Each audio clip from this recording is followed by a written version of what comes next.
Μυρίζει και είναι κυζισμένο, φαντάσου το αναμένο. Καλά, έξω έχει 40 βαθμούς. Σκάει ο τόπος. Και εσύ θέλεις να μου ανάψεις κερί. Εγώ δεν θέλω καν να βλέπω τη φωτιά. Δεν ξέρεις πώς να το ζήσεις. Και για πες μας εσύ, πώς το ζεις. Φαντάσου τώρα, Κυριακή απόγευμα, γυρνάς, κρύο μπλουζάκι, καθαρά σεντόνια, δροσερά, τέρμα air condition, παγωνιά δηλαδή, ανάβεις το κερί και μυρίζει και... αυτό το λαμβάνεις, παιδί. Δηλαδή τώρα τι μας πουλάς. Μας πουλάς πολυτέλεια σπα μόνο με ένα κερί. Και στο σπίτι σου.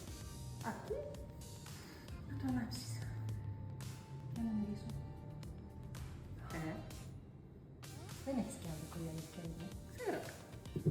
Σου φέρω το μένα να μυρίσεις. Για φέρε. Το σάνταλο που θα σου φέρω. Τέλειο για βασίλεμα.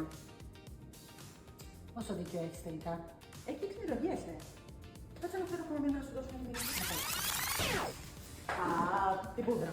Την πούδρα που την έχω πάρει να χαλάρωσε. Πάρα πολύ ωραίο. Με αυτό κάνεις summer resort το δικό σου σπίτι. Ελάτε να βρούμε τη δική σας αγαπημένη μυρωδιά.